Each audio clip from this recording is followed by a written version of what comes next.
we need to talk about long distance relationships, and not 200 or 300 miles, 10,000 miles. And that starts right now.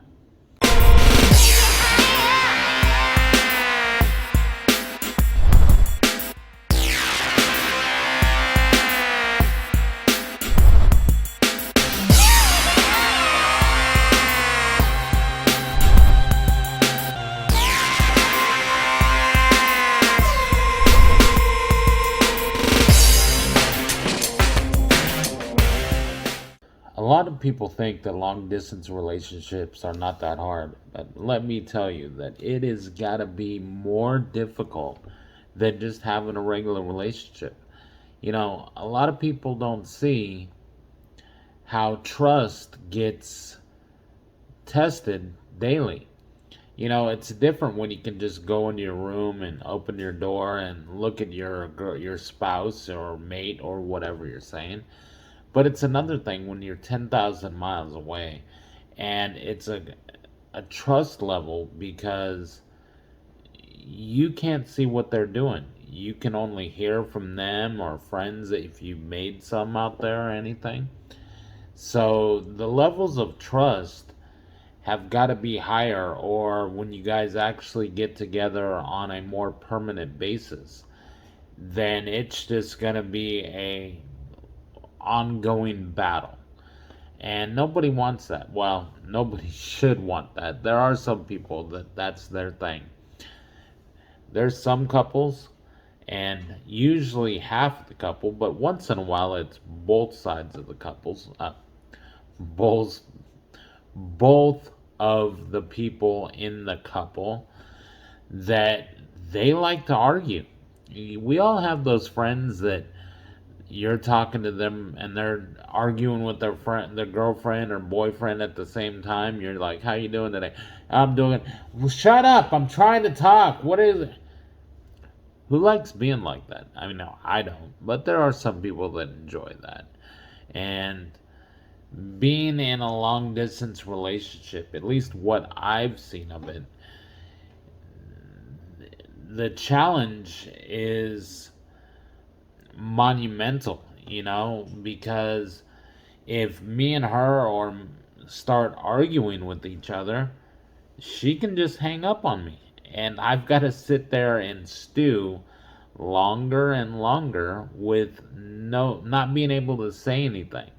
So there has to be a mutual respect, even when you're fighting or arguing or disagreeing in some way, shape, or form, to make sure that neither one of the parties turns their shoulder on the other one and lets that one stew about it. And that's hard for people to understand that aren't in a long distance relationship.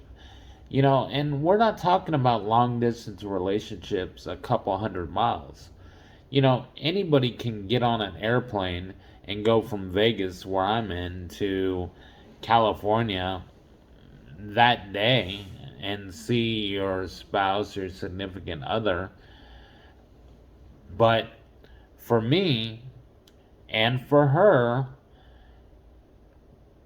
it's very difficult for us to see each other. It takes months and months of planning. It's not something I can just go, bam, I'm there now.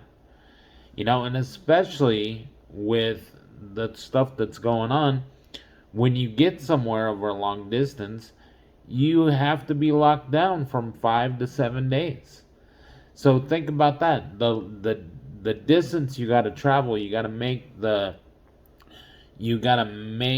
plans for that. But then you have to make plans for being locked down in addition to that also. So, where it might be a week, for you to have a true week long vacation, you probably have to take 2.5 weeks minimum, because you're locked down for a week. Then you get to be there, and I think you have to be locked down again before you leave. I mean, that's mind-boggling. And that makes this so much more difficult than people think. and where there has to be that trust going on, because I only get to talk to her a few times a day for a few, well, sometimes an hour or something, but for the most part, if there's a fight between us going on, then that's going to crush the time we have to be together. Another thing people need to understand is I have never physically met her. So I have to give respect and treat her the way that I want to be treated. Another thing we have to talk about is patience. You know, the fact that we've never actually physically met each other at this point, it takes a true grip on patience to be able to show respect and feelings for another person when it's actually all done over video chat or emails or text messages or whatever your form of communication is. And that's really, really difficult. You know, one of the things that are most difficult about it are what you do when you're really angry. You know, there's nothing more frustrating than when you are so mad, you're red hot, you can just feel your head exploding, and you can't get a hold of that person because they're 12 hours difference, and right now it's 4 o'clock in the morning, and you can't start calling her and texting her and stuff because it's not fair to her, or especially it's not fair to her family because they're there sleeping. So there's a lot of different aspects of true long distance, not a couple hour flight, true long distance that need to be weighed out before you get into a long distance relationship in this magnitude.